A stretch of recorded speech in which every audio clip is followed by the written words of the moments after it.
अभी इस बात को सुनने के बाद भले आप लोग इस बात को ना माने, लेकिन अकेले में इसको सोचिएगा कि क्या ये सच है। एक बार एक सेठ ने एक शोरूम खोला और एक बुजुर्ग को इनॉग्रेशन के लिए बुलाया। उद्घाटन के बाद जैसा कि होता है कि शोरूम के मालिक ने उन बुजुर्ग की बड़ी इज्जत की।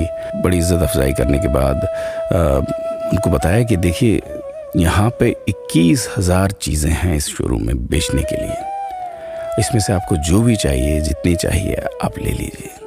बुजुर्ग हंसे और बोले कि इनमें से एक भी चीज़ मुझे जीने के लिए ज़रूरी नहीं लगती। मुझे तो इस बात का ताज्जुब होता है, आश्चर्य होता है कि इंसान इन सभी गैर ज़रूरी चीज़ों का इस्तेमाल करता कहाँ है। अब देखिए, एयर फ्रेशनर के बिना किसकी सांस रुक गई? फेस वॉश का इस्तेमाल नहीं किया तो कौन काला हो गया? होम थिएटर लाकर कितने लोग कलाकार बन गए? कंडीशनर से किसके बाल मुलायम और काले हुए हैं? अरे, जो डाइनिंग टेबल यूज करते हैं, क्या उनके घुटने नहीं दुखते? थोड़ा दिमाग पर जोर डालकर याद कीजिए कि हैंड वॉश के बिना आपके किस दादा के पेट में कीड़े हो गए थे। अगर हम डीओ मारकर निकलते हैं तो क्या लोग हमें सूंघने आते हैं? एक्चुअल में तो हम सभी इस प्रकृति को चुनौती दे रहे हैं, वरना बगुला जो होता है वो शैम्पू से नहाता है क्या? मोर अपने रंगों को संवारने या बचाने के लिए कौन सा कंडीशनर या फेस वॉश इस्तेमाल करता है? कभी किसी बिल्ली को मोतियाबिंद होता देखा है?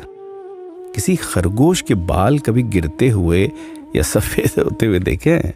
इनहेलर या बाम के बिना भी कुत्ते के सूंघने की क्षमता उतनी ही तेज है। मधुमक्खी का शुगर लेवल बिना दवाई के भी कंट्रोल में ही है। अलार्म के बिना भी मुर्गा रोज उठकर बांग देता है।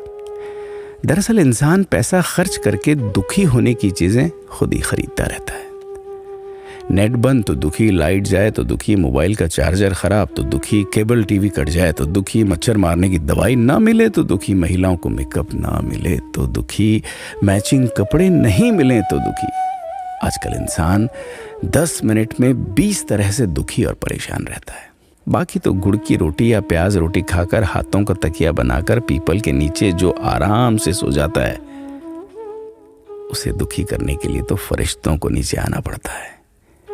ये सब देखा देखी का खेल है।